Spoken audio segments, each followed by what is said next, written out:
नमस्कार, स्वागत है आप सबका आपके अपने मसाला किचन में। अभी बहुत ही बढ़िया मार्केट में कैरियाँ आने लगी हैं, तो आज हम बनाएंगे जो पुरानी नानी दादी लोग बनाते थे, खट्टे मीठे आम की अचार, इसे लौंजी भी कह सकते हैं, वो हम बनाने जा रहे हैं। हाँ, तो आज हम बना रहे हैं जो लौंजी बोल सकते हैं उसे, लेकिन ये अलग तरीके की लौंजी है। अक्सर हम जब लौंजी बनाते हैं उसकी गुठलियाँ नहीं यूज़ करते, और इसको अलग तरीके से मैंने बनाया जो हमारे घर में बनती है।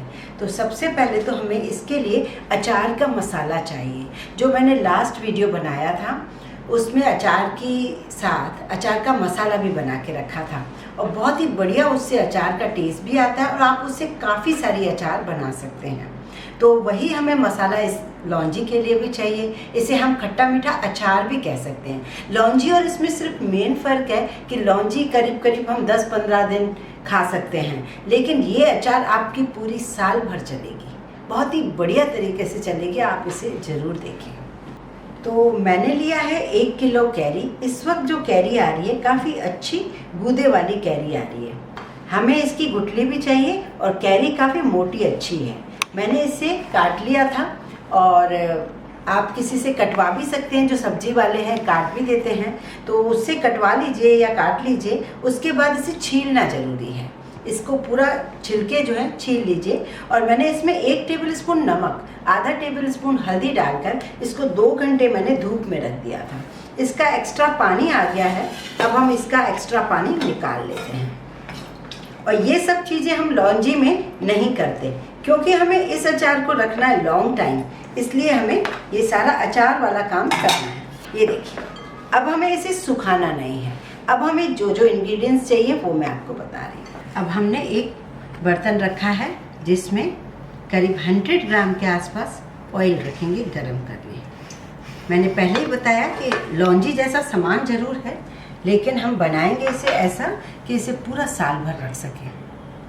और जो मैंने अचार बनाया है उसका लिंक मैं डिस्क्रिप्शन बॉक्स में डाल दूंगी, उसे आप ज़रूर देखें। उसमें जो मसाला बनाया है तो वो भी आप ज़रूर देखें कि कैसे हमने उस मसाले को बनाया है, और इस मसाले में क्या क्या चीज़ें डलती हैं, सारे इंग्रेडिएंट्स आपको नीचे डिस्क्रिप्शन बॉक्स में मिल जाएंगे। तो ऑयल को हमें थोड़ा गर्म करना है और उसके बाद हमें ठंडा करना है, जब तक हम अचार बना लेते हैं। 1 किलो की अचार में मैं करीब 150 से 200 ग्राम डाल रही हूँ गुड़। इस गुड़ को मैं ग्राइंड कर लेती हूँ। 50 ग्राम चीनी डालूंगी, इसे भी मैं ग्राइंड कर लेती हूँ। और डालूंगी मैं 1 टेबलस्पून हल्दी पाउडर, 2 से 3 टेबलस्पून नमक, और ये लूँगी मैं काश्मीरी लाल मिर्च पाउडर, ये है 1 से 1.5 टेबलस्पून, और 4 से 5 टेबलस्पून मैं अचार का मसाला डालूँगी। तो मैं अचार, ये चीनी और गुड़ को मैं पीस लेती हूँ। ये देखिए, ऑयल अच्छा गर्म हो गया है। अब हम गैस बंद कर देते हैं और इसे नॉर्मल टेम्परेचर पर आने देते हैं, थोड़ा सा ठंडा होने देते हैं। हाँ, तो अब हमारा जो ऑयल है ये थोड़ा सा नॉर्मल टेम्परेचर पर आ गया है। अब हम पहले डालेंगे इसमें कैरी। गैस बंद है। इसमें डालेंगे हम लाल मिर्च और हल्दी पाउडर। इसे मिक्स करेंगे। गैस बंद में ही सब कुछ करना है आपको, बस हल्का तेल गरम रहे। अब इसमें डालना है हमें गुड़, जो मैंने ग्राइंड किया हुआ है। ये अचार का मसाला हम 4 टेबलस्पून करीब इसमें डालेंगे।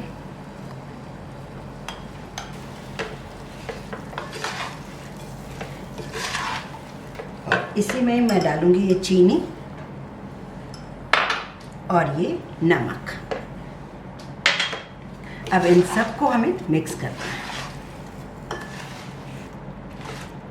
अभी हमें ऑयल कम लग रहा है, लेकिन जब ये चीनी और गुड़ धूप में रखने से पूरा पिघल जाएगा तो जो ऑयल है वो ऊपर आ जाएगा। जब ऑयल ऊपर आ जाए तो आप समझें कि बिल्कुल ठीक है। अगर आपको लगे कि ऑयल ऊपर नहीं आ रहा है तो मतलब आपको थोड़ा सा ऑयल और एक्स्ट्रा गर्म करके डालना पड़ेगा। मेरी पिछले साल वाली भी जो ये खट्टी मीठी अचार अभी तक बहुत बेस्ट पड़ी है, इसी तरीके से बनाई। हाँ, तो अब ये पूरी तरीके से ठंडी हो चुकी है। अब हम इसे साफ जार में कांच के जार में इसे डाल देंगे और इसे हम 3 से 4 दिन धूप दिखाएंगे। उसके बाद आप खा सकते हैं पूरे साल भर। हाँ, ये चीज़ भी मैं दिखाना चाह रही थी कि ये अभी हमने डाला है तो ये अभी नीचे तक नहीं गया है। और ये देखिए जब ये पूरा हो जाता है, ये पिछले साल की अचार है, ये देखिए ऊपर बिल्कुल ऑयल है। तो जब ऐसा होता है तो ऑयल जब ऊपर आ जाता है तब अचार कभी ख़राब नहीं होता। ये देखिए लास्ट ईयर का अचार है, बहुत ही बढ़िया रेड कलर का और बिल्कुल ताज़ा लग रहा है कि आप अभी भी इसे ऐसा लग रहा है कि बिल्कुल अभी बनाया और हम इसे खा सकते हैं आराम से। तो इतना अच्छा अचार ये बनके तैयार हो जाएगा। ये जो आम है ये बहुत ही बढ़िया ऐसा फूल सा जाता है, तो ये बहुत टेस्टी बहुत बनता है। ये अचार पूड़ी और पराठे के साथ तो बच्चों को टिफ़िन में दीजिए तो बहुत ही अच्छा लगता है। तो इस तरीके से आप इसे ज़रूर बनाएं। यदि आपको मेरा वीडियो पसंद है तो लाइक करें, ज़्यादा से ज़्यादा शेयर करें, इस चैनल को सब्सक्राइब ज़रूर करें।